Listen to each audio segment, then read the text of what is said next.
boa noite. Estamos de volta aqui na nossa TV Radar Crateús. Eu me sinto muito feliz em poder voltar com a nossa programação.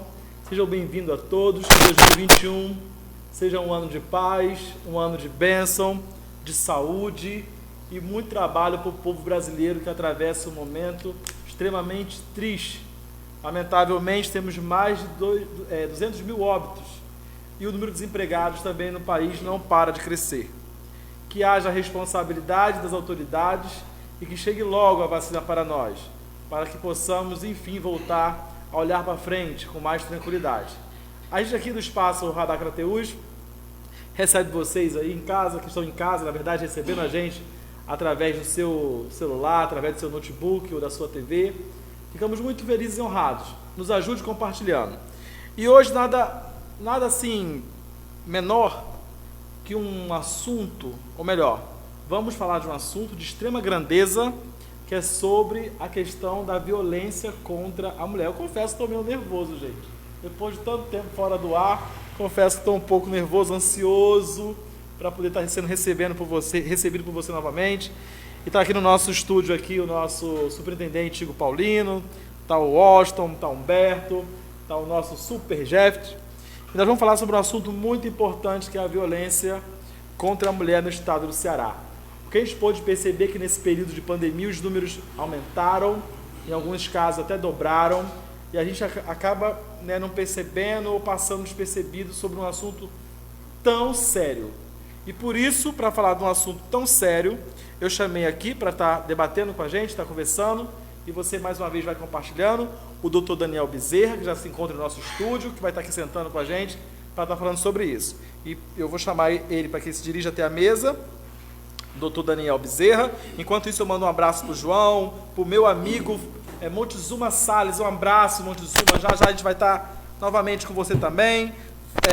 Mandar um abraço para a Tawane, um abraço para a Flávia, para a Sara e para a Associação Mágica Crateuense também. Enquanto isso, vai soltando a imagem do nosso parceiro comercial, né? Que é o Júnior, que é o Crateus Tintas, do meu amigo Júnior Tintas. Está aí na sua tela aí, Crateus Tintas, que fica ali na rua Dom Pedro II, 1393, é bem quase em frente, se eu não me engano, é em frente. O posto Grazielli. Gente, procure lugar bom para você comprar a sua tinta, está reformando a sua casa ali, deixando com uma aparência muito boa. É no meu amigo Júnior Tintas, Crateus Tintas.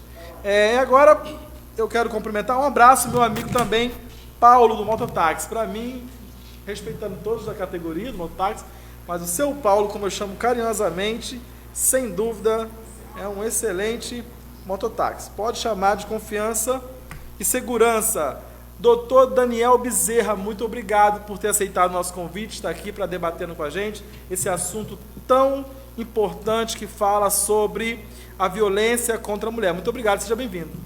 Obrigado, Radar. Obrigado, eu cumprimento todos aqui presentes. Eu cumprimento então você também, como professor Isaías Radar, né, muito conhecido aqui na nossa cidade. Tem trazido perfeitas e boas informações para nós. E cumprimento também todos os internautas que estão aí nesse momento online ou aqueles que irão assistir esse programa posteriormente. E mais uma vez, você que está aí assistindo a gente, a Sandra, o Tiago, o Francisco, a Lenian, por favor, compartilhe a nossa live.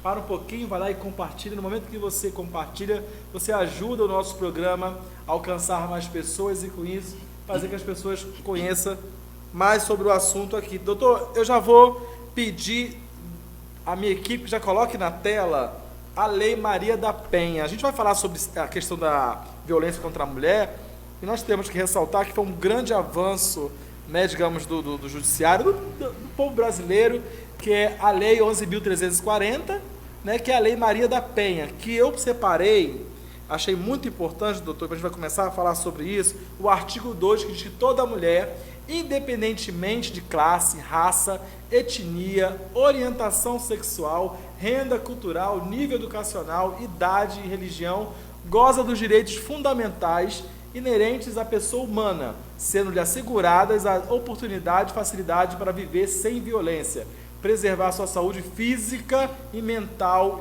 e seu aperfeiçoamento moral, intelectual e social. É grande, mas vamos aqui resumir para que o povo entenda esse artigo 2, doutor Daniel? Perfeito. Então, quando se trata são disposições preliminares em que é preciso que a mulher, quando ela sofre violência, ela se enquadre dentro de um desses quesitos, dessas situações. Quando se menciona que toda mulher, faz-se necessário você informar a classe, porque nossa cultura, quando se fala de muito tempo atrás, lembramos que a mulher não votava, que a mulher não tinha direitos. Eu lembro de uma foto no meu livro de história que o homem das cavernas puxava a mulher pelo cabelo, era direito dele levar sua mulher arrastada pelos cabelos. Então, já que ela não tinha direito a nada, ela precisa ser enquadrada aqui. Não há diferença de classe social quando se trata de violência doméstica. A rica, a pobre, a classe média, não há diferença. Por isso que ele menciona, independentemente de classe, raça, ela pode ter qualquer, vamos dizer assim, cor, como é classificado, se ela, no caso, ela tem uma características negro, como todos nós temos no nosso país, a nossa origem é afrodescendente, e também fala sobre suas etnias, sobre sua orientação sexual, sua renda, como se fala já no início também, sua classe, que define a renda, sua cultura, se estudou ou não estudou, se ela pertence a uma classe de que não teve acesso à educação, e também o seu nível educacional. Quer dizer que uma mulher que sofre violência por ela ter nível superior, pergunta, ela tem o mesmo direito e atenção ou deveria ter que aquela mulher negra, pobre, favelada, que quando sofre a violência doméstica, percebe-se que ela é desprezada, ela não precisa ser ouvida. Num instante, senhores, lá vem a mulher da classe A, aquela ex-mulher de fulano de tal que é importante na cidade, deixa ela passar à frente. Só um momento, senhora. A senhora é quem mesmo? Aquela identificação, né? Como tem que ter a impessoalidade. Você não pode priorizar atendimento, porque fulana é de classe tal, pertence a fulano de tal, é amiga de fulano, foi indicada por cicrano. Esse artigo 2º dispõe exatamente isso. Não deve haver diferença alguma. Todas são pessoas humanas e todas elas devem ser asseguradas oportunidades, facilidade de viver sem violência. Aí entra a mão do Estado. O Estado, quando entra, ele tem que assumir a responsabilidade, porque a partir do momento que o Estado se oculta de prestar segurança, prestar informações, posteriormente à violência, o que aquela mulher pode receber do Estado de proteção? Tudo isso está a cargo do Estado.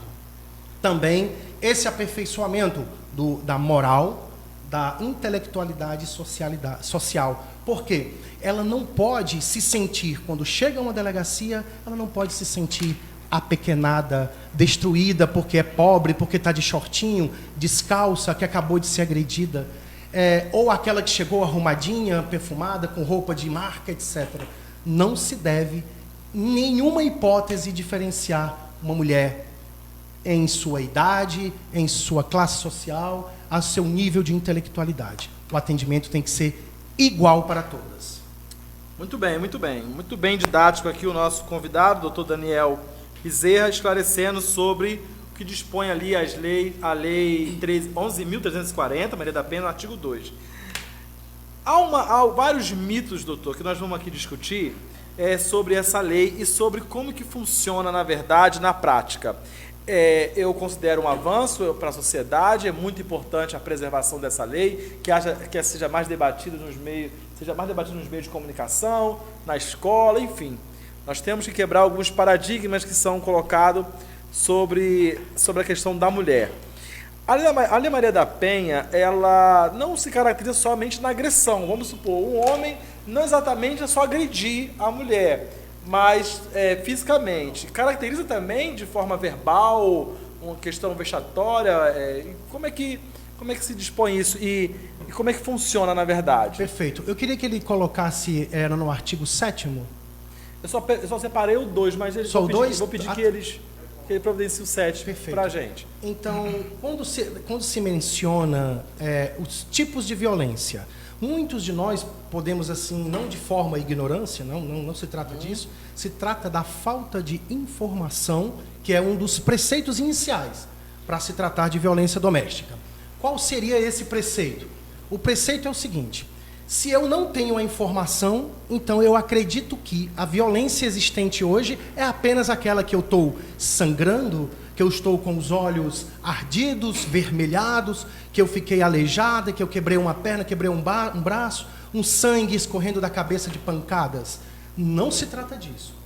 A violência hoje ela foi agregada novas informações. Quais são? Trata-se hoje aquela violência física que é a que nós já conhecemos.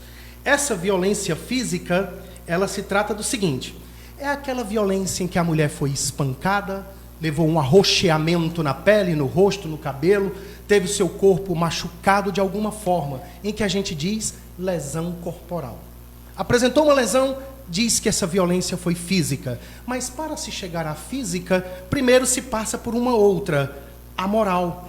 A violência moral é aquela em que a mulher ela é denigrida na sua forma de pensar, na sua forma de se vestir, na sua forma de expor as suas formas contrárias ao pensamento do homem.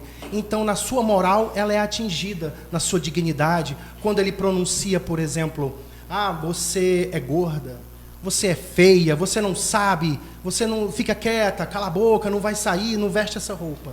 Então, essa violência moral também foi anexada aos outros tipos de violência. Uma outra é a psicológica. A psicológica provavelmente é a mais comum e talvez a menos apreciada pelo nosso judiciário. A violência física precisa-se de um laudo pericial feito no IML, que a gente chama de exame de corpo de delito. Como é que é feito esse exame, esse corpo de delito? Perfeito.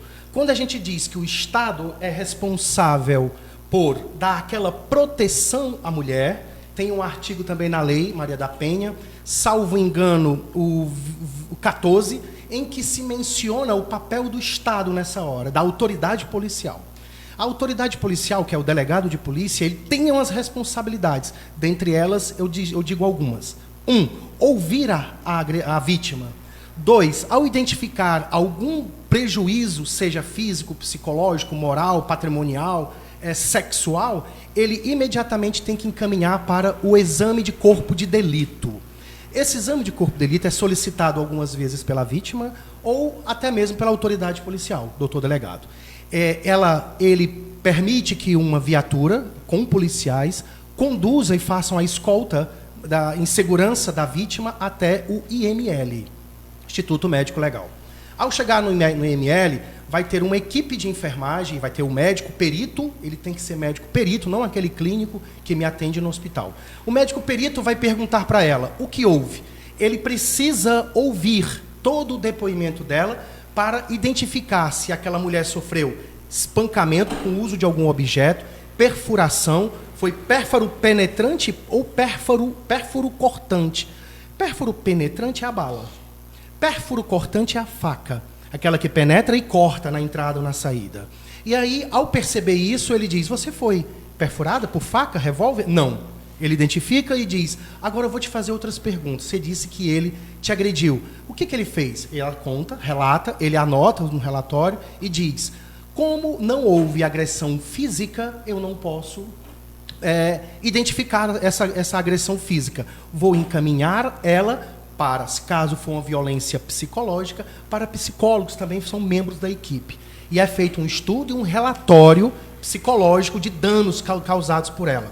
Muitas vezes, durante esse processo, o delegado faz algumas perguntas inerentes, tipo: a mulher sofreu violência? Sim ou não?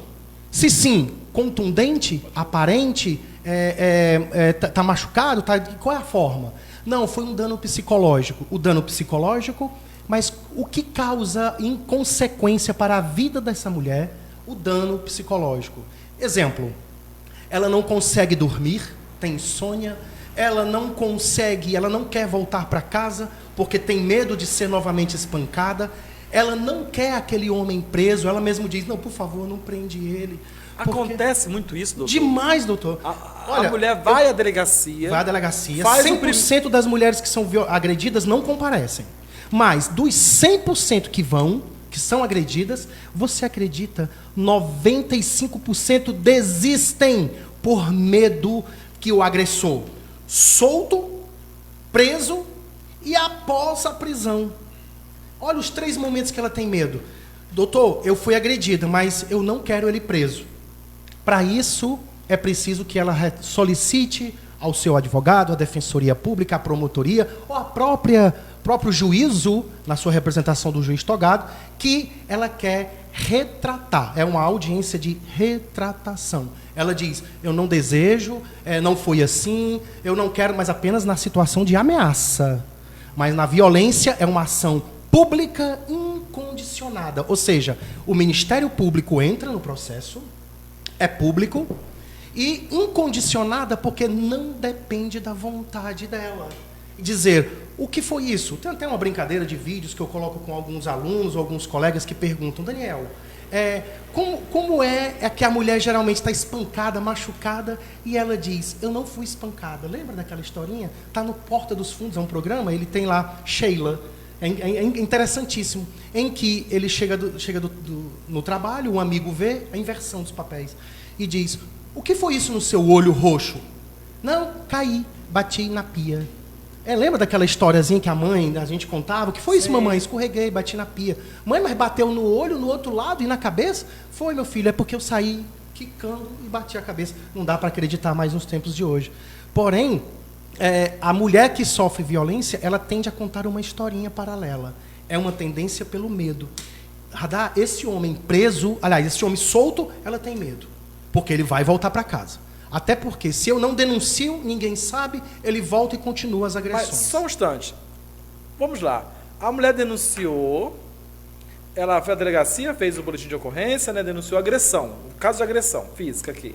Ou psicológica, moral, patrimonial, eu vou explicar cada um. Tem flagrante, vamos supor, vamos supor, não tem um flagrante, passou de 24 horas, caracteriza o flagrante de 24 horas? Não, a prisão, ela tem uma ação temporal, a gente chama isso de, dentro da faculdade de Direito, a gente estuda, ex tunc bate na testa, ex nunc bate na nuca, tudo que é aquilo que se você bater na testa, retroage à data anterior. Tudo aquilo que você bate na nuca é dali para frente. Então a gente entende que se eu fui agredida já há um ano atrás e eu resolvi hoje denunciá-lo, posso? Sim, você pode fazer a notícia crime, porque quem denuncia são órgãos e autoridades. E é um equívoco que as pessoas dizem, eu vou na delegacia denunciar. Não cabe a ela a denúncia, cabe apenas a notícia crime. Então, ela se desloca até a delegacia e quando ela vai mencionar alguma coisa que aconteceu ou que não aconteceu com ela, depende muito, como é que eu posso dizer, da situação em que ela se encontra. Qual é a situação que essa mulher se encontra naquele primeiro momento da agressão? Ela chega e diz, eu estou com esses roxeamentos na pele e o olho vermelho. O que foi isso? Foi um soco, foi pancada, foi chute, mas, doutor... Eu também apanhava dele há um ano atrás, há 10 anos, há 20 anos atrás que ele me bate. Aqueles 20 anos contam? Não. Os 10 anos contam? Não. Um ano conta? Não. Um mês conta? Não. Por quê? Porque não tem mais a violência física que eu trato, porque não tem lá o laudo pericial. E as manchas de pancada somem de 3 a 5 dias, 10 dias, estão sumindo do corpo. Aí fica a palavra dela contra a palavra do agressor. E agora me responda. Quem vai até a delegacia depor contra o agressor? Porque a ideia é, se eu for denunciar o agressor que bateu na Maria, ele vai para cima de mim. Então é o medo que paira. É o medo que paira quando ele está solto. O medo que paira se eu for fazer a denúncia e ele for preso, ele vai ficar mais irritado. E depois que ele for solto, doutor, eu tenho medo nessas 3 fases. Porque ele pode mandar algum parente me bater, algum parente me surrar, ameaçar alguém. Então tudo isso, Radar, faz parte e paira no medo. Por isso, 95% das mulheres que comparecem à delegacia, apenas 5% chega ao juízo e tem condenação com sentença. Deixa eu criar aqui uma situação para que a pessoa que está em casa agora, o internauta, eu peço a você, compartilhe nossa live, nos ajude a divulgar nosso trabalho super interessante aqui, os esclarecimentos do doutor Daniel Bezerra. Doutor, vamos criar aqui uma situação rápida. A mulher sofreu agressão, foi à delegacia, denunciou, não tem ali uma testemunha. A polícia vai até a casa do indivíduo, ele está lá. Ele disse, não foi eu. Não, ela apanhou na rua, alguém agrediu, não foi eu, ela criou, ela se machucou, ela se arranhou, ela deu um murro no seu rosto. É comum, a negação do agressor é comum. E como é que procede a justiça, a polícia, na verdade, em relação a esse primeiro momento? Muito bem. Até antes de 2006, quando surgiu a Lei Maria da Penha, a mulher era agredida. Quando ela era agredida, a gente chamava a polícia, né? A polícia chegava, batia a sua porta, senhora, o que aconteceu? Ela dizia, nada. Eu não quero, a senhora toda marcada, roxeada, nada, eu não quero, porque antigamente era condicionada à vontade da vítima de representar.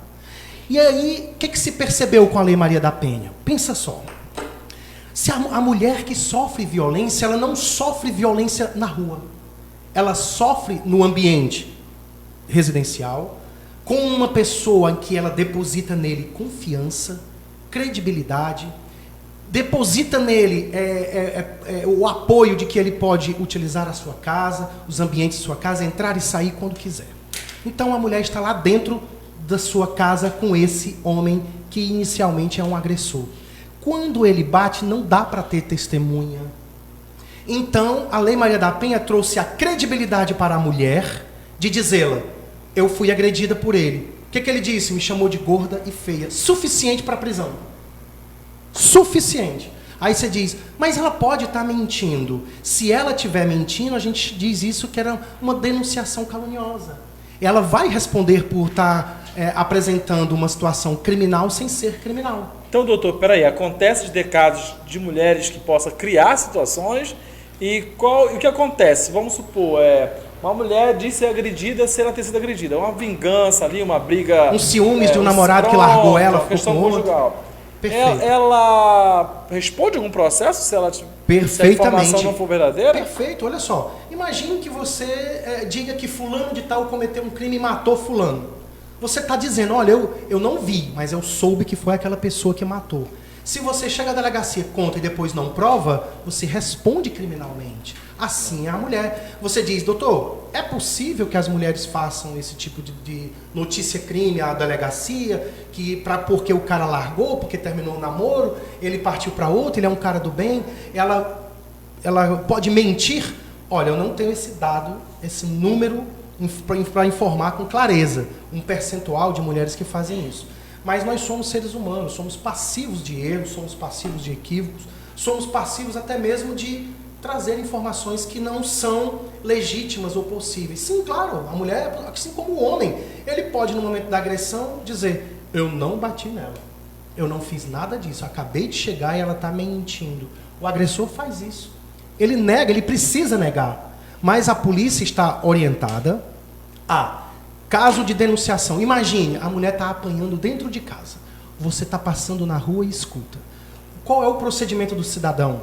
Pegar o telefone, ligar para o 180 e dizer, alô, 180, olha, deixa eu informar, tem uma mulher apanhando aqui na rua, tal, número tal.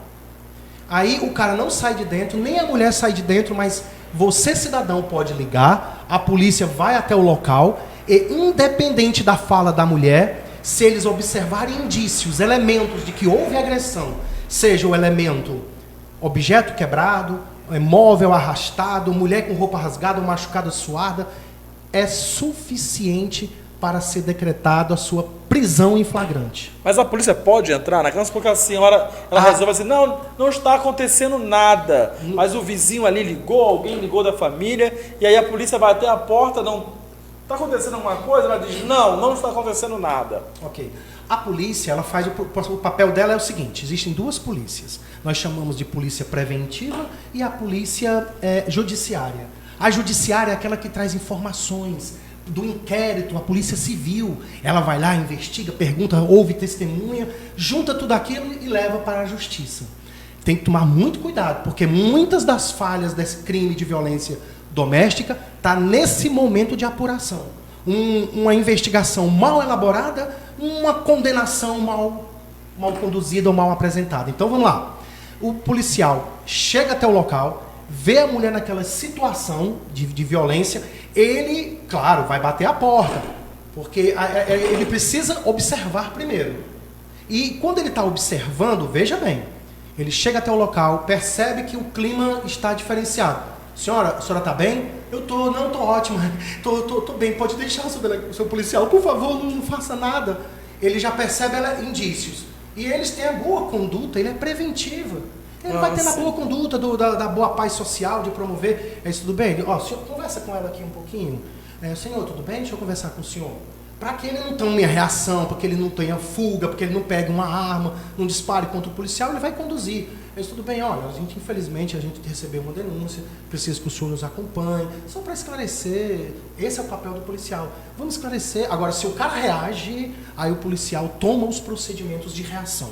E é isso que há a diferença entre ele chegar dando uma pancada na porta e batendo a porta. Se o policial chega e ouve gritos de espancamento, ele tem total autoridade para adentrar na porta, provocando o arrombamento e salvar a vítima. Esse é o papel dele, não pode ser omisso nesse momento. Tá bom? É isso. Ok. Quero mandar um abraço do Dr. Zé Almir Claudino, um forte abraço. Ao Cláudio Ferreira, da rua Padre Biapina. Também mandar um abraço para o Fábio Bezerra. Mandar um abraço para minha amiga Aurelina Martins, uma das ativistas aqui em favor da mulher. Também para a Associação Mais Crateuense, que também está assistindo e ajudando a gente compartilhando. Para você que chegou agora, estamos falando sobre a violência contra a mulher no Ceará. Já vamos falar sobre o caso Cláudia. Estamos com o doutor Daniel Bezerra, que está sendo assim, extremamente importante para colocar, pontuar para você que está em casa entender mais sobre as leis que garante, ali a mulher, garantir a mulher não sofrer a violência. Eu vou ter uns dados agora que a nossa produção vai colocar na tela de vocês, que fala sobre a questão do assassinato de mulheres, cresce 60% em um ano aqui no Ceará. 80% das vítimas de feminicídio entre 2018 e 2019 no Ceará eram mães.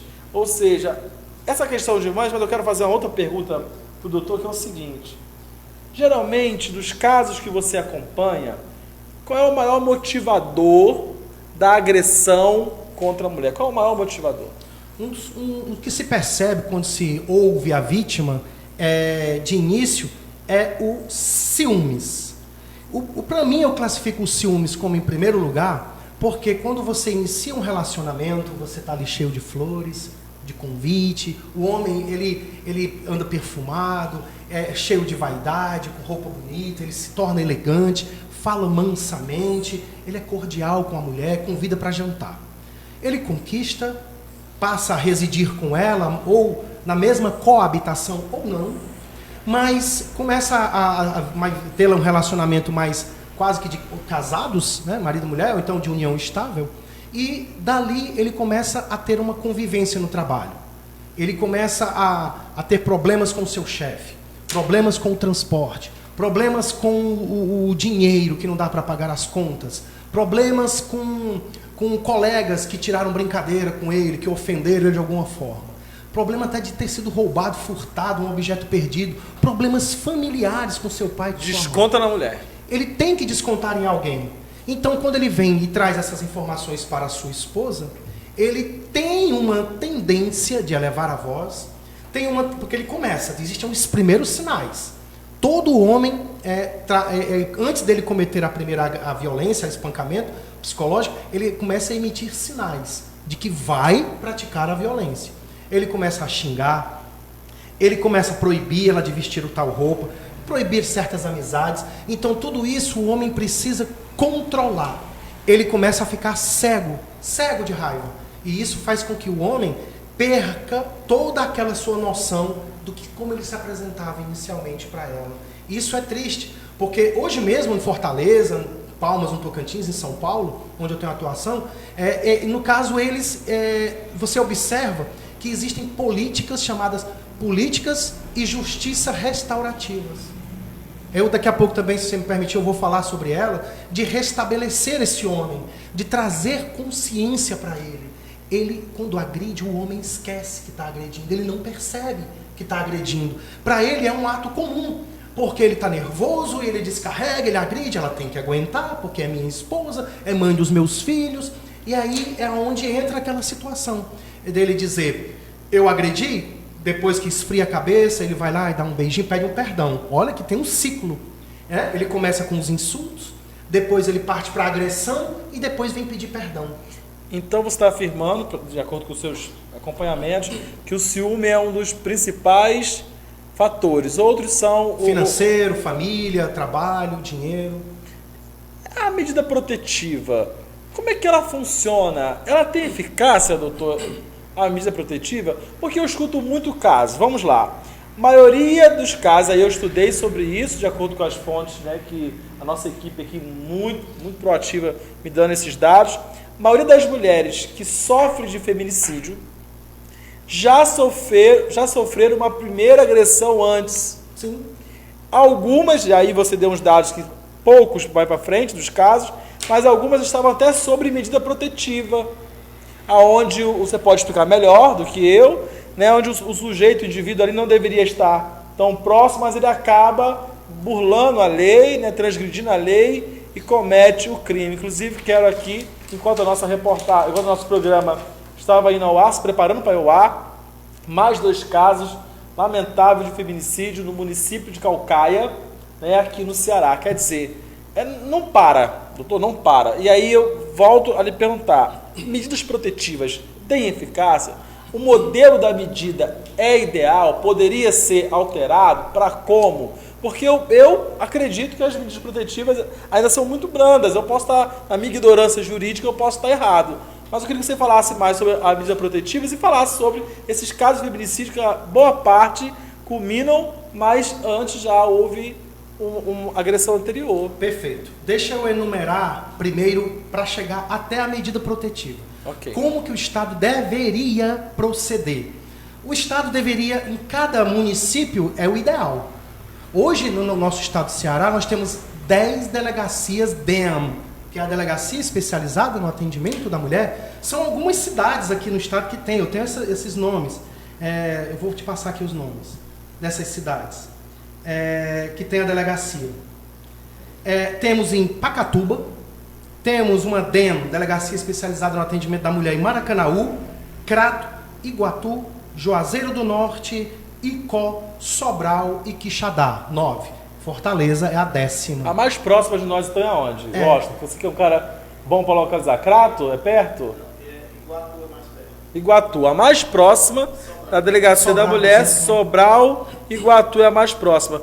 Crateús já merece ter uma Delegacia da Mulher. Merece não, é necessário. Há muito tempo. Atenção, população de autoridades. 80 mil habitantes. Então, para iniciar a eficácia da medida protetiva. Porque se pensar, é um papel, joga o papel nele? Não é essa a forma como se deve. Vamos lá. Se nós só temos 10 DEM no estado do Ceará e diz que o nosso governador já emitiu a informação de que novas outras DEM serão construídas no nosso interior e Crateús está nessa relação. Porém, quando? Quantas mais Cláudias, quantas mais Aurelinas, quanto mais Aline, quanto mais outras mulheres aqui em Crateús deverão ser agredidas, violentadas, mortas, assassinadas? Quantas mais? E... Não está no ar? Não está no ar. E aí, no caso, se só tem 10 DEM, não é suficiente. Vamos lá, o que precisaria? Delegacia especializada no atendimento da mulher. Policiais especializados unicamente para atender essas mulheres vítimas de violência. Você diz policiais que são preparados exclusivamente para abordagem, o tratamento, porque outra coisa que nós vamos falar já é que muitas vezes a mulher, ao chegar à delegacia, doutor, ela sofre até preconceito. Sim. Eu escuto muito isso. Então, em Fortaleza tem a Patrulha da Maria da Penha. Patrulha da Maria da Penha. É uma polícia treinada, especializada da Guarda Municipal. Veja bem, que visão. Interessante. A Guarda Municipal atuando na sua expansão. É uma viatura em que acompanha mulheres vítimas de violência doméstica que tem a sua medida protetiva. A eficácia, ela passa por uma delegacia especializada ela passa por uma polícia treinada e orientada para conversar com a vítima e conversar com o agressor. Não adianta você tratar um agressor como um animal desembestado que deve ser jogado numa jaula e esquecido pela sociedade. Não, restabeleça. Sabe por quê? Muitas dessas mulheres que são agredidas, que são violentadas, elas voltam ao seu relacionamento. Muitas, eu não tenho aqui precisamente os números, mas das 95% que desistiram, elas querem ter paz. Elas querem ter tranquilidade. E essa tranquilidade passa em restabelecer esse homem. Porque se ele não vai mais fazer medo a ela, vai fazer a outra. Essa não é a intenção. Nenhuma mulher quer que o seu agressor agrida uma outra. Ela quer que ele seja restabelecido, reintegrado à sociedade e respeitado. E então seria delegacia especializada, polícia treinada para conduzir as medidas protetivas, né, ficar acompanhando as medidas protetivas. 3, precisaríamos de uma casa da mulher que sofre agressão, para dar acompanhamento. Aqui em Crateús tem o CRAS, que acompanha vítimas, né, de toxicológica, de traumas, de algumas situações. A casa da mulher, ela traria apoio psicológico, moral, entre essas vítimas. Depois de tudo isso, ainda precisaria de um cartório dentro do fórum especializado em atender apenas judicialmente vítimas de violência para julgar esses casos. Às vezes pergunta para mim, doutor, mas a polícia não está fazendo nada, eu fui agredida, a polícia não está fazendo nada. A polícia não está fazendo nada, sabe por quê? Porque esse delegado nosso aqui, doutor Juliano, que hoje é o delegado substituto regional, que é no lugar de doutor Matheus, que está de férias, doutor Juliano, ele é bem claro quando ele diz, doutor, você sabia que eu estou em outras 5, 6 municípios aqui também, na Redondeza? Então eu trato de casos aqui, ali, acolá, em outra cidade, Nova Russas, Novo Oriente, eu cubro tudo isso. Imagina, um delegado para 80 mil aqui, 60 mil acolá, 40 mil ali. Não é possível que o processo ande. Não é possível. Se nós tivermos uma delegacia especializada, policiais treinados para poder conduzir essa situação cautelar, se nós tivermos um juízo especializado apenas em causas da Maria da Penha, como tem no Tocantins, lá tem uma sala, um juiz especializado, treinado apenas em tratar de assuntos de violência doméstica e todo um corpo de servidores públicos para atuar apenas nisso. Olha a velocidade que isso poderia estar acontecendo. Evitaria muito feminicídio. Evitar, porque é isso que a gente quer, erradicar, evitar, atuar na prevenção.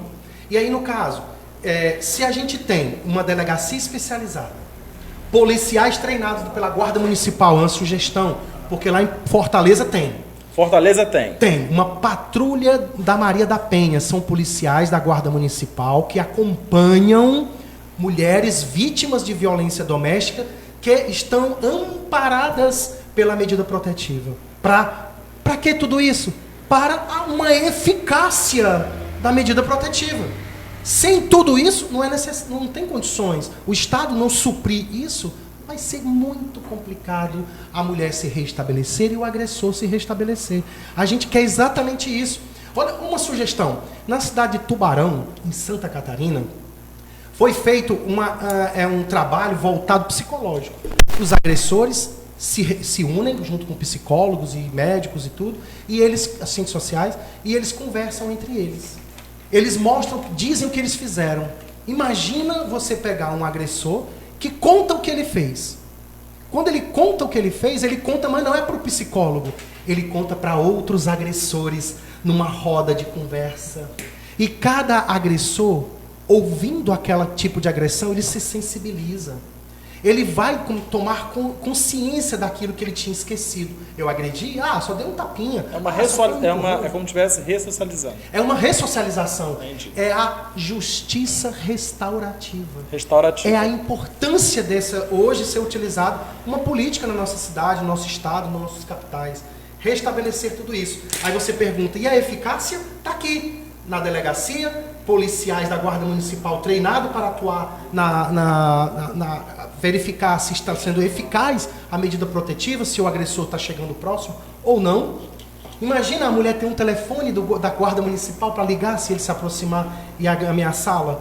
Uma casa da mulher agredida, violentada. Importantíssimo isso. E um juízo único e exclusivo para tratar de assuntos de violência doméstica e um fórum. Aí, meu Deus, eu vou dizer para você, vai diminuir muito. E é isso que a gente quer, restabelecer, melhorar. E não simplesmente punir por punir. A gente quer cuidar, zelar, preservar a família. Para você que está chegando agora, mais uma vez eu comunico que estamos com o Dr. Daniel Bezerra. Está sendo muito interessante, só que a hora voa, já estamos um pouco mais de 40 minutos de live.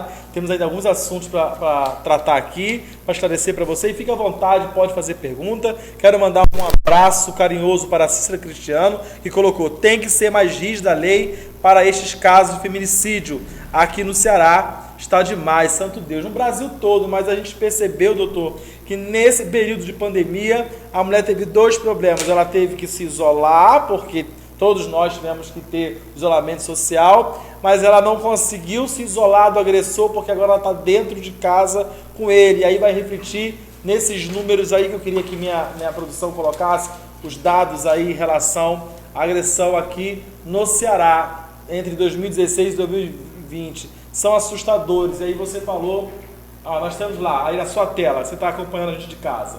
Nós temos 2016 e 2020, 117 vítimas, 97 agressores, a taxa de sucesso em 2020, 83%, e aí embaixo temos em 2019 as decisões judiciais, agora, obrigado, 85% decisões judiciais, 17% dos monitorados descumprem a decisão.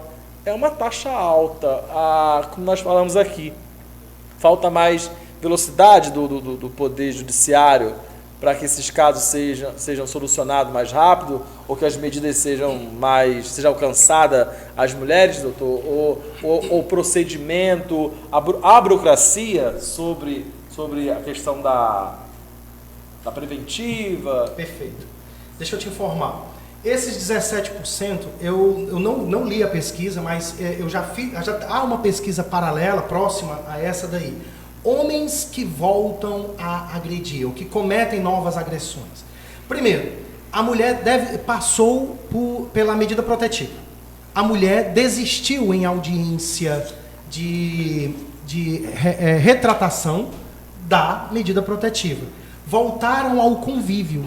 E quando se volta ao convívio depois de uma agressão, está fadada, sem ter um acompanhamento especializado, profissional desses dois, restabelecer o psicológico, a conscientização. Olha, você pegar um agressor, fazer ele se sentar em frente a uma tela e algumas pessoas conversando, e você ou simular uma situação de violência, ou mostrar para ele uma outra mulher que foi espancada, agredida e morta, em alguns casos você vai ver o cara muitas vezes se sensibilizando, chorando e dizendo: eu quase fiz isso. É sério, eu fiz isso, não acredito que eu fiz com minha mulher, mãe dos meus filhos. Ele repensa. Mas em outros casos, o que foi que essa mulher fez? Só apanhou porque fez alguma coisa errada. Cultura machista entranhada, né? Está entranhado na cultura. É aquele homem das cavernas que ainda puxava o cabelo da mulher. Foi criado num ambiente de patriarcal, em que o pai era que determinava, a mãe obedecia, e aí ele traz consigo esse mundo apequenado, do interior, ou de lugares que não haviam a proteção da lei, e aí traz para a vida dele também, fazendo a mesma coisa com a mulher. Aí eu te digo, como você perguntou, a medida protetiva, não foi isso? Isso. No caso, quando ela pede a medida protetiva, não? Foi essa a pergunta? Como é que funciona no caso?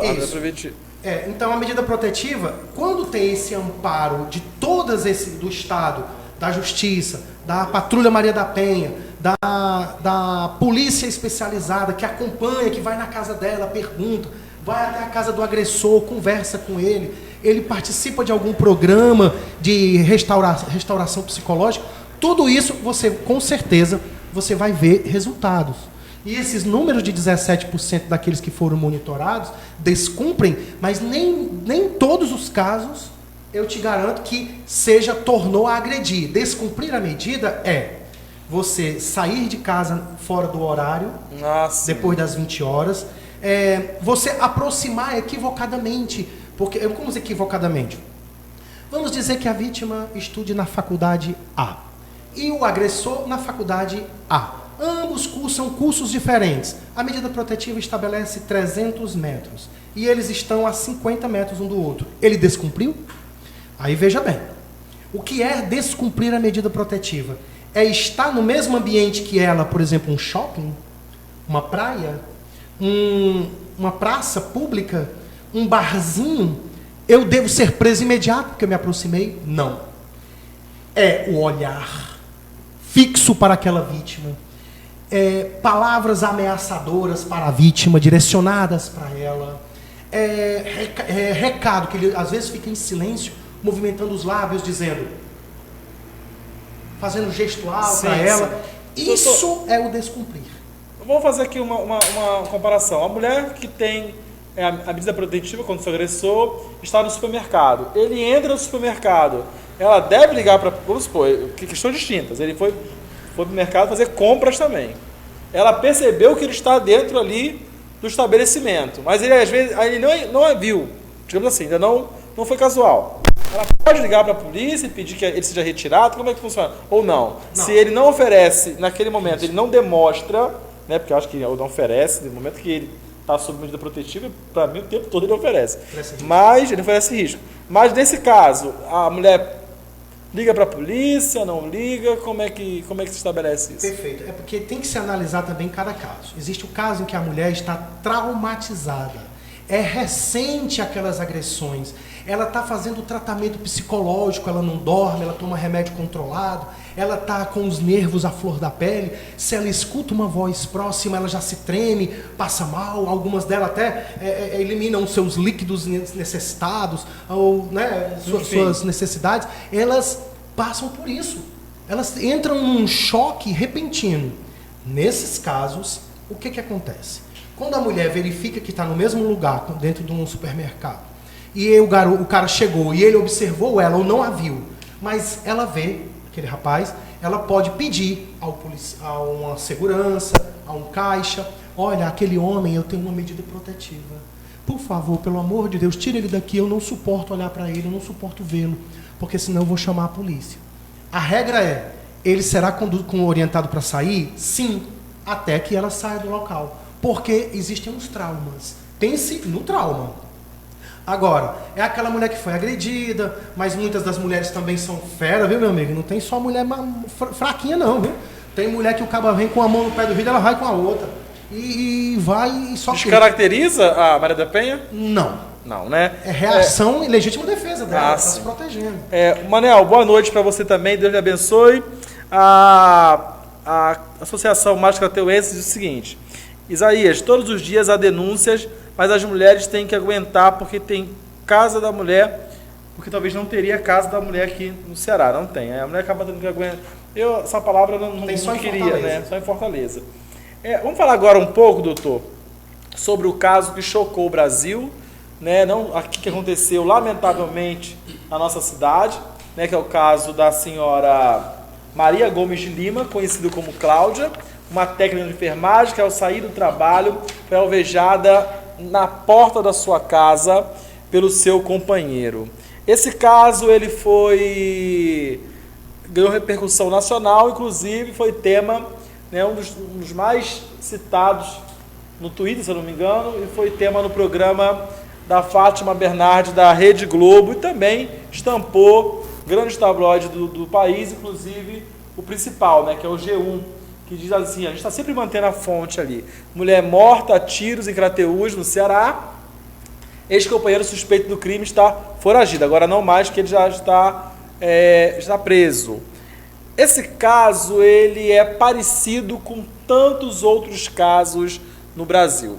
Eu assisti alguns programas que familiares da senhora Maria, né, da senhora Maria Gomes, a Cláudia, dizendo que esse já era comum. As agressões, inclusive, ele já ameaçava algumas vezes. Eu volto a perguntar para o doutor Daniel Bezerra, que está com a gente hoje aqui no programa X da Questão, esclarecendo sobre a violência contra a mulher. Por que tem que morrer para que se faça alguma coisa? Se ele já havia agredido, aí você pode esclarecer, porque você é advogado da família da senhora Cláudia Maria Gomes. Perfeito. Por que tem que morrer? Ela já havia denunciado ou não? E aí a gente cai naquela questão anterior. Os números crescem, as mulheres morrem e é estatístico, é mais números para a estatística. Perfeito. Deixa eu te falar então. Quando eu cheguei aqui em Crateús, eu já sou dessa região, eu cresci aqui em Crateús, e quando eu cheguei já agora como advogado em 2019, fim do ano de 2019, cheguei aqui para me casar, né? Porque agora eu já vou ser papai aqui, né? Vou ser papai do Valdir, se Deus quiser, ali com a Flávia Saboia. E deixa eu dizer, quando eu cheguei aqui, me deparei com esse crime que acontecera próximo da minha chegada. E alguns colegas já tinham informações que eu atuava tanto no Tribunal do Júri, como eu era professor lá no Tocantins, como eu também atuava na vara de violência doméstica e vara de família. Esse aqui é o campo que eu atuava. Então a Aurelina, ela foi vítima dessa primeira... Foi quem mais se destacou, né? Tornou público, teve aquela coragem de levar a público. A Aurelina me procurou, me pediu orientação, eu a orientei durante toda a fase inquisitória, que ainda está na fase inquisitória do caso, né, dela. E aí, nesse momento, durante as minhas orientações, ela disse: Daniel, você conseguiu trazer um bom resultado para aquilo que era necessário ser feito. Eu estou sendo orientada pela Defensoria Pública, agora já na fase processual, eu é que vou entrar como advogado dela, quando se tornar, né, processual, na fase do juízo. E, no caso, ela pegou e disse: olha, eu tenho uma família de uma amiga que faleceu, o nome dela é Cláudia, ela foi assassinada, ela é enfermeira. Então, falamos com a família aceitou a minha orientação, participando daquele movimento que teve de carros na cidade. E aí, então, eu comecei a me inteirar do que aconteceu com a Cláudia. Infelizmente, eu não posso entrar nos mínimos detalhes do inquérito, porque a gente tramita em segredo de justiça. Mas ele foi preso. E aí, o que é que se pode dizer? A Cláudia tinha um histórico de violência doméstica. Ela tem um filho, hoje já com 18 anos de idade, e outro filho de 14, salvo engano, e outra de 6 anos. O que é que acontece entre todos eles? Eles relatam histórias de agressão bárbaras que ele cometia contra a Cláudia. E essas agressões vinham de ameaças em família, vinham de ameaças dentro de casa, na presença das crianças, na rua. Ele não se limitava. E a Cláudia amava esse homem. Esse foi o problema chave. Por quê? Nessa hora a mulher deve afastar esse homem. Mas ela ama. Então ela perdoava, se retratava, queria fazer o boletim de ocorrência, desistia do boletim. Outra vez ela foi um disparo de arma de fogo na porta da frente da casa dela. Foi ele. E esse disparo de arma de fogo na casa dela fez com que ela desistisse dele? Não. Ele vinha pedir perdão, ele chorava. Lembra do ciclo? Ele agride, ele ofende, ele pede perdão, fica anjinho e volta de novo para o ciclo de ofensas, agressão, pede perdão e volta novamente para o bonzinho. E esse ciclo continua e não vai parar. Precisa de ajuda especializada. A Cláudia foi em busca disso? Sim. Ela na época, ela procurou a ajuda policial, mas desistiu da fase inquisitória, processual e condenatória. Inclusive, ele até foi preso pelo disparo de arma de fogo. Salvo engano, ela também levou 2 facadas no ombro, nas costas dele. E por essa facada, ele foi preso. Ficou um tempo preso. Você acredita que tem informações de que ela queria que ele saísse? E ela formalizou um pedido de desistência, porque ele prometeu que aquilo não voltava mais a acontecer. Novamente voltou para o ciclo. Você me pergunta: doutor, a mulher, quando ela é agredida, ela deve imediatamente procurar ajuda? Sim, especializada. Aí entra a justiça restaurativa, as políticas de restabelecer aquele homem, dele participar de grupos, dele acordar, porque ele ainda dá tempo de salvar aquela família. Uma família de uma mulher que ama, um homem que ama, mas os problemas familiares, financeiros, tudo isso bombardeia a cabeça do homem. Não dá para você colocar isso de lado e dizer, ó, se ele bateu, cadeia, esquece ele lá. Não funciona. Não funciona. E a Cláudia teve esses momentos, suas chances de tentar se separar dele. Finalmente, a Cláudia desiste dele. Olha, eu te amo, mas não te quero mais na minha vida. Então, acabaram, antes disso, ela foi morar em São Paulo com ele, voltou a morar aqui novamente, as agressões foram lá, foram aqui, e mesmo assim ela acreditava que ele poderia mudar. Muitas mulheres que sofrem esse tipo de violência também querem acreditar que esse homem pode mudar. Porque não é fácil você denunciar um pai de seus filhos, não é fácil você denunciar aquele homem que dorme com você, que planeja uma vida com você, que você se dedicou todo esse tempo que você convive com ele. É difícil para a mulher fazer isso. É complicado. É complicado demais. Temos que entender essas mulheres vítimas também. Por que não denunciam? A equipe está colocando alguma coisa no ar? Não, né? Só está ajustando ali. Um abraço para Amanda Ribeiro. Boa noite, Amanda. Apareceu sim no ar aqui a questão da reportagem do CETV da senhora Maria Gomes Lima, conhecida como Cláudia, que ganhou repercussão nacional. A Estevânia Ferreira diz que geralmente as mulheres acreditam que o agressor vai mudar, mas infelizmente acabam cometendo mais violência e agressões de todos os tipos, como aconteceu com a Cláudia, né? A Cláudia acreditou que esse agressor poderia ser transformado, ele poderia ser regenerado, e infelizmente culminou na sua morte, deixando aí 3 filhos, né? E assim a gente lamenta muito esse caso, mas esse caso ele se repete constantemente, ele se repete tanto aqui em Crateús, como em região, como no Novo Oriente, Paporanga, Dependência, no Brasil inteiro. Só uma coisa, um homem, ele tem que, durante a política restaurativa, ele tem que observar uma coisa: quando ele maltrata uma mulher, ele não está maltratando apenas aquela mulher, aquele motivo de sua raiva, né? Não, cara, aquela mulher tem uma mãe. Ele está desestruturando, desestabilizando um pai, uma mãe, uma avó, um avô, um tio, um irmão, um primo, uma sobrinha, um amigo, um vizinho, um colega de trabalho. Você viu a repercussão do caso da Cláudia? A sensibilidade comoveu as colegas de trabalho da Cláudia, as meninas lá do hospital. Elas fizeram apoio, elas choraram junto com a família. Ali para elas não foi uma colega de trabalho que morreu, foi uma amiga, foi uma parceira, uma colega, uma pessoa quase que de sua família que morreu. Porque uma equipe de enfermagem, eles convivem tanto que eles se tornam quase uma família. Então, antes de maltratar uma mulher, pense naquela mãe que vai sofrer, pense naqueles filhos, naquele pai, naquele idoso, naquela amiga vizinha. Gente, se você é homem e agride aquela mulher, você esqueceu que você um dia foi carinhoso com ela? Você esqueceu que um dia você teve que conquistar aquela mulher? Você esquece. Gente, olha, quando você está com raiva, homem, você está com raiva, você não é diferente não. Eu tenho minhas raivas. No mesmo meu relacionamento eu tenho minhas raivas. Eu já peguei minha mala, já quis ir embora de casa, já minha mulher briga comigo e eu choro, e ela chora, nós choramos e ficamos juntos lá. E aí ela diz: amor, se você tiver com raiva, não sai aqui do quarto, não vai dormir lá fora na rede, não. Eu digo: eu vou para a rede, vou ficar na muriçoca. Para sentir pena de mim? O que eu quero saindo dali? O que eu quero naquele momento agredindo ela? O que eu quero? O homem quer agredir ela por quê? Ele esqueceu que aquela mulher é a mulher, a mãe dos seus filhos.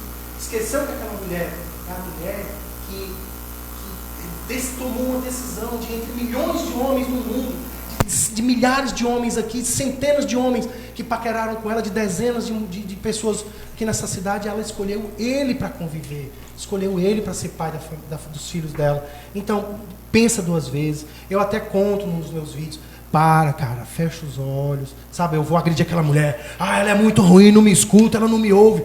Fecha teus olhos, vai lá, conta de 1 até 10, tenho certeza que você se restabelece. Doutor, eu classifico, eu vou aqui cortar sua fala, mas eu vou dar aqui minha opinião. Eu acho que a cultura do machismo é muito presente. Eu acho que ainda há esse tabu a se discutir entre o homem ainda acha que por ele ser homem, ele tem que ter soberania de força, ele tem propriedade sobre a mulher, ele acaba Assim, há muito que se discutir isso e principalmente eu quero aqui direcionar agora a professores e diretores de escola. Incluam esses temas sensíveis nos seus projetos, nos seus programas político-pedagógicos de suas escolas. É de extrema necessidade que desde criança o menino entenda que ele não é soberano sobre a mulher. Essa história que a mulher é sensível, que a mulher é fraca, que ele é o fortão, ele é o Superman, tem que se acabar. E isso tem que começar dentro das escolas.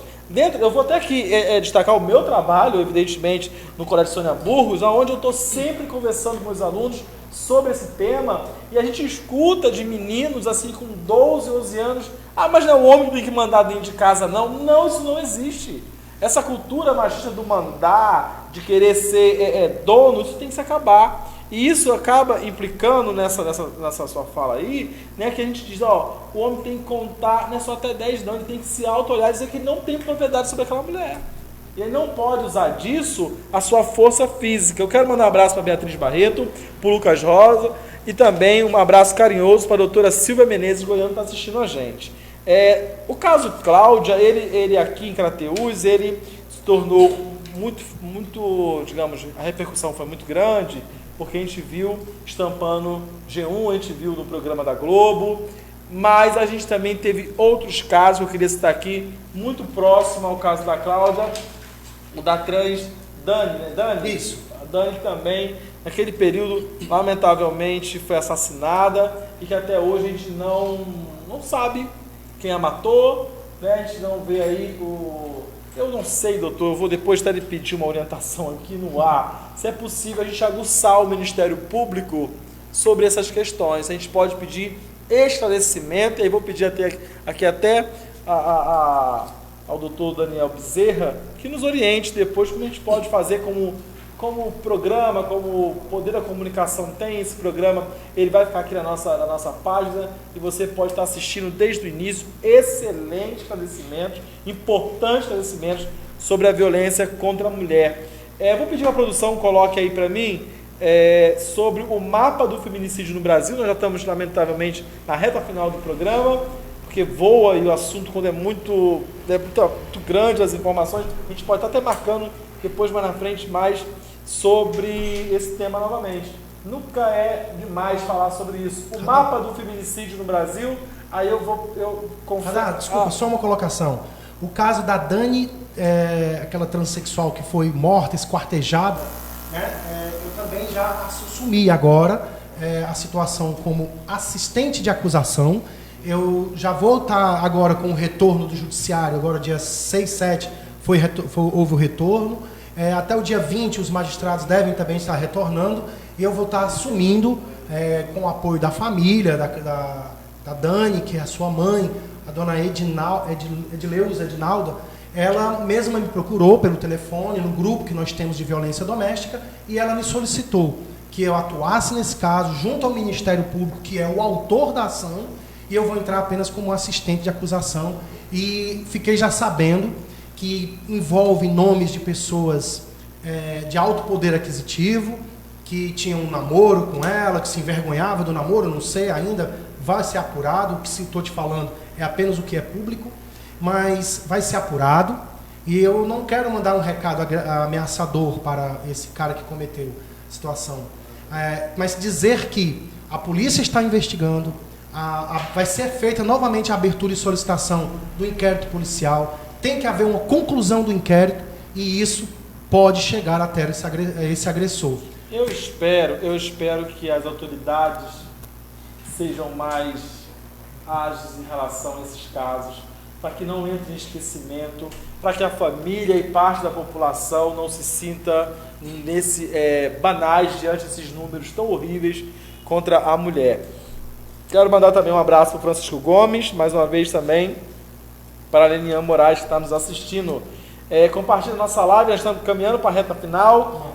Tem um mapa aí que vai ficar na sua tela, durante a live depois você pode estar acompanhando os números. Inclusive eu estava lendo, doutor Daniel, o Nordeste, os números cada vez mais altos, né? A gente sabe que é a nível de Brasil, mas a região do Nordeste tem números assim mais alarmantes. Eu também queria que vocês colocassem na tela, minha produção, sobre denúncia nos primeiros quadrimestres de 2020. O Rio Grande do Norte, o Maranhão, Piauí, Ceará. Eu acho que o Maranhão é em primeiro lugar, se não me engano. Sim. O Maranhão é o que mais, infelizmente, tem esses casos. Aí tem o comparativo de denúncias do primeiro quadrimestre de 2020. Esse número ele vai crescer muito, doutor, durante a pandemia. A gente vai ver que a mulher agora vai estar ali com o agressor. E lembrando, gente, eu quero ressaltar aqui que o agressor nem sempre é o companheiro, é o pai, é o irmão, é o filho, é um vizinho. Nem sempre os casos de Maria da Penha, ele se resume ao agressor ou companheiro.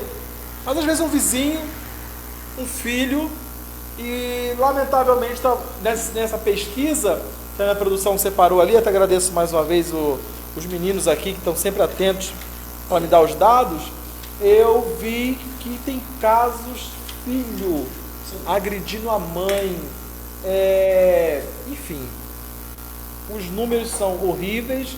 O doutor aqui esclareceu sobre a medida protetiva, eu queria que você já novamente repetisse sobre essas possíveis situações que poderia prevenir, evitar, né, as agressões contra a mulher. Denúncias de 2018 a 2020 também, eu queria que a produção colocasse na tela essas denúncias de 2018 a 2020. Sim, doutor, fica à vontade. Existe uma dúvida sobre violência doméstica e violência de gênero. Algumas pessoas confundem quando dizem assim, a Lei Maria da Penha é uma lei de violência de gênero. É quase isso, ela é mais do que isso. Na verdade, ela tanto é doméstica quanto de gênero. Quando se trata de gênero, se trata da esposa, da companheira, da sua concubina. É aquela mulher, a concubina é aquele namoro afastado, que é a amante, né? A companheira é aquela que você não contraiu o matrimônio, mas convive em união estável. União estável quer dizer desejo de constituir família, filhos. E a esposa. Então, se a esposa é agredida, a namorada é agredida ou a companheira, é violência de gênero. Agora, houve uma amplitude devido a essa época de pandemia. Ampliou para a família. Ou seja, se um filho ou filha agridem a mãe, a avó, a tia, que convive no mesmo ambiente familiar ou não, até os agregados. Quem são os agregados? O marido, eu moro na minha casa com a minha avó, fazendo de conta, eu moro com a minha avó, e eu tenho uma namorada, a Flávia. A Flávia vai chegar lá na minha casa, ela é uma agregada da minha família. E ela, como agregada, um dia discute com a minha avó e maltrata a minha avó. Pergunta, é violência no âmbito doméstico ou violência de gênero? Violência doméstica, porque envolve a família. Envolveu família, envolveu mãe, tia, avó, sobrinha, prima, empregada doméstica, envolveu uma agregada da família, né? Que é o esposo, a esposa, um amigo que eu trouxe para minha casa, que está naquele foco de residir ali, o namorado de uma filha que está convivendo com a gente também. Isso é violência doméstica. Então tem diferença. Foi uma violência na família, doméstica, foi uma violência com a esposa, com a companheira ou namorada, violência de gênero. Só para esclarecer. Obrigado. Doutor, tá na tela de vocês aí que tem em casa, denúncias, né, que tem o registro de violência contra a mulher no Ligue 180. Nesse caso aqui, que a gente conseguiu essa fonte que é a agência do Senado, é só para as que foram registradas através do 180. 180 é o telefone que você liga para denunciar sobre a questão da violência contra a mulher. Então você tem abril em março, depois, ó, como vai crescendo, olha, 2018, 5,6, 14 mil casos, 2019 a gente chegou ali a 15 mil, em 2020, 19 mil, né, registro de violência contra a mulher pelo 180. Só pelo telefone? Só pelo telefone. É assustador. Eu vou aqui também resumir um caso de uma mulher que sofreu tudo que podia ser de atrocidade durante uma audiência. Eu vi esse vídeo e me assustei. Um juiz reclamando da Lei Maria da Penha em relação a medidas protetivas, dizendo que o homem está vulnerável a isso. A mulher entra numa crise de choro durante a audiência, e depois eu pesquisando, eu não sei se eu posso chamar de magistrado, juiz, eu não sei o que eu posso chamar desse cidadão, desse ser sem luz aí. Ele perdeu a imparcialidade. Ele perdeu a imparcialidade. Quero mandar um abraço à Maria Luneida, que diz que as leis têm que ser mais rígidas, ao nosso amigo José Arteiro, ao Sotero Gomes também, que está assistindo a gente. Eu recebi hoje aqui no nosso estúdio, nossa TV Web Radar Crateús, o doutor Daniel Bezerra, esse advogado atuante em relação ao direito da mulher, evidentemente que outros assuntos também. E eu queria ficar aqui 2 horas de produção com ele, mas infelizmente o horário não permite. Eu queria, doutor, que você fizesse suas considerações finais, falasse para o nosso internauta e também deixasse seu contato para que as pessoas... Eu costumo dizer que nós vamos precisar no futuro, a profissão do futuro é advogado e psicólogo. Vai ser muito útil, porque hoje o ser humano está conhecendo mais seus direitos. E procure, pessoal, procure advogado, sobretudo advogado, né, desse gabarito, doutor Daniel Bezerra. Doutor, muito obrigado, a gente fica muito feliz. Eu tinha muito mais perguntas, mas o horário da gente é apertado. E aí eu queria que você fizesse aqui as considerações finais para o internauta. Perfeito. Então, senhoras e senhores, a colocação que eu venho aqui no final dizer para vocês é: mulher, se você começou a sofrer agressão, mesmo com medo, você precisa de ajuda. Se você não quer comunicar ao delegado de polícia, a uma autoridade policial, você pode comunicar a um membro de sua família. Se você não quer comunicar a um membro de sua família, que você tem medo que aquele membro tome alguma decisão de conversar com o agressor e o agressor possa fazer algum mal a ela, ou piorar a situação, busca ajuda profissional. Sempre, aqui em Crateús ainda não temos, mas como eu falei com o Radar, é preciso que alguns pontos sejam preenchidos. Ele até pediu para que no final eu voltasse a falar disso. Crateús, não só Crateús, mas muitas cidades grandes aqui no nosso interior, muitos estão clamando, gente, sabe? Estão clamando por ajuda, estão clamando pelo número de violência que aumentou, essa pandemia que nos isolou dentro de casa, que permitiu que o homem ficasse mais tempo próximo à mulher, que essas relações se desgastassem. Precisamos de uma delegacia especializada no atendimento da mulher. Senhor governador, se isso chegar até o senhor, não é só um pedido, é clamar ao senhor que olhe para as cidades do interior aqui do Ceará, que estão sob sua jurisdição, que estão sob seu comando. Pessoas estão morrendo, mulheres estão morrendo, homens estão sendo presos, famílias estão se desestruturando, filhos estão ficando órfãos, mães choram, vão chorar a vida inteira a morte de suas filhas. Então, uma delegacia especializada, uma casa da mulher aqui em Crateús e também nos interiores e outras que precisam. É fácil, seus assessores sabem esses números, sabem quais são as cidades que precisam. Casa da mulher, um fórum com uma vara especializada em violência doméstica. Precisamos de um magistrado que conheça a violência doméstica, que saiba como conduzir, reestruturar, restabelecer, recuperar esse homem e essa mulher. A casa vai dar esse apoio. 4, nós não só precisamos disso, precisamos de uma viatura que possa acompanhar dia e noite aquela mulher vítima, conversar com o agressor, sempre passar aquela orientação, uma boa noite, como está o senhor? E aí, o senhor está vendo como está tendo bons resultados? A melhor coisa é trazer paz para a sua cabeça e paz para a cabeça do agressor. Eu não falo daquele que comete o feminicídio. Cometeu o feminicídio, tem que pagar na forma da lei. A Constituição é ampla, no seu artigo 3º do artigo 226. A Lei Maria da Penha, na sua lei 11.340, no seu artigo 7º, descreve todos os tipos de violência. E também o Código Penal, que descreve que o artigo 121, inciso 5, feminicídio é uma qualificadora terrível contra o homem que comete esse tipo de agressão.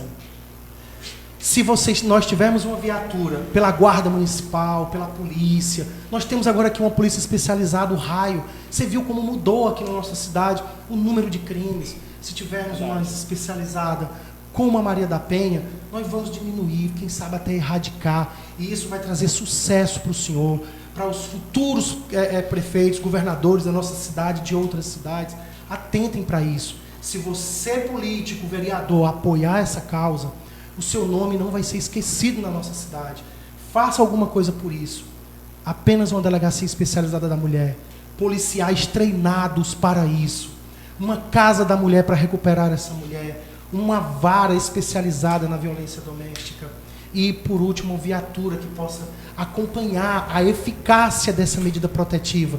Porque se você for a polícia, só se ele voltar a lhe agredir ou lhe perseguir é que você pode ligar para a polícia e vai ter a eficácia. Mas você pode ter paz. Tanto você, agressor, quanto você, vítima. Eu não quero estar aqui no futuro, ou até mesmo o Radar, os demais repórteres, jornalistas, internautas aqui, relatando. Depois desse dia, hoje, desculpa, o dia 11 de janeiro de 2021. Amanhã, um crime bárbaro, fulana de tal que escutou tudo que se foi dito pelo doutor Daniel e pelo Radar. Outro crime bárbaro que aconteceu. Mais e mais crimes bárbaros. Recentemente, aqui em Crateús, uma moça foi mordida em sua testa por seu agressor. Então, tudo isso, gente, não é notícia que se quer dar. Queremos dar a notícia de que a Crateús está em paz. Há 10, 20 anos que não acontece uma agressão, uma violência. O que eu peço a vocês é isso. Mulher, se for agredida, mesmo com medo, procura ajuda. E se Deus quiser, nós vamos ter tudo isso na nossa cidade e erradicar a violência doméstica. Doutor Daniel, você atende no endereço ou no telefone?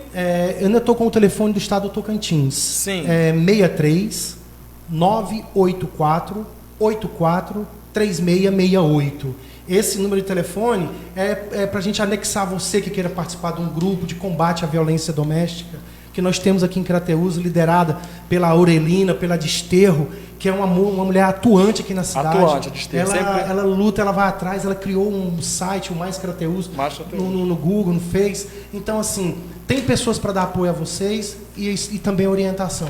Procurem ajuda e nós estamos aqui para isso.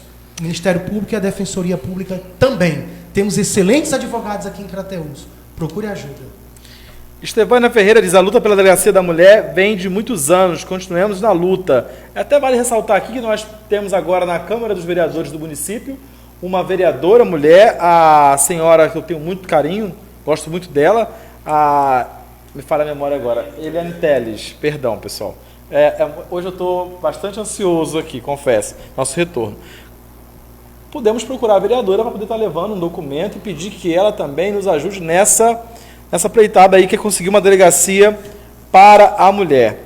Você que ficou com a gente aí, assistindo a gente, eu quero agradecer de coração, pedir perdão aqui pelas falhas, mas é porque eu estou emocionado, estou feliz porque retornamos. As pessoas vinham perguntando por que a gente não estava no ar, a gente passou pelo período eleitoral, e aí nós estamos retornando com uma nova roupagem, novos programas. Amanhã a gente tem um programa esportivo com o Humberto, com o Jeff, com o Washington, e também tem o fim da sessão. Enfim, nós vamos estar sempre aqui falando de coisas importantes para você, crateuense.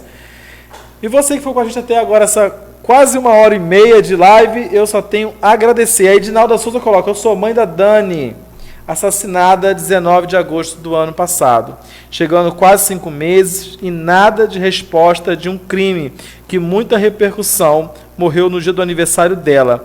Quero ver esses covardes, vai esconder esse crime toda a vida. Tenho fé que um dia esse crime vai ser desvendado.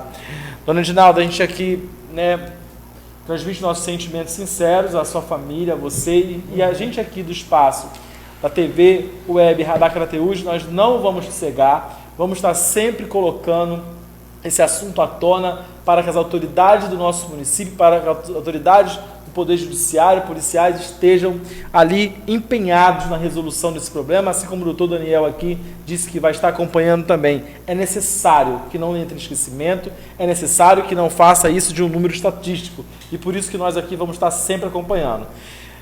Obrigado a todos. Eu vou dar uma boa noite especial a todos que compartilharam essa live, que nos ajudou a colocar esse programa no ar. Agradecer minha equipe, supervisionada pelo Igor Paulino, pelo Washington Machado, pelo nosso mega hiper, nosso design aqui, o Jeff, pelo nosso amigo Humberto, que está sempre com a gente também, que amanhã tem um programa dele que estreia sobre esporte, e a você, doutor Daniel, que de forma muito carinhosa nos atendeu, nos ajudou. Eu tenho certeza que essa live, esse programa, ele vai dar muito, mas muito o que falar. Sobretudo porque mulheres que assistiram, às vezes você está assistindo até escondida do seu agressor.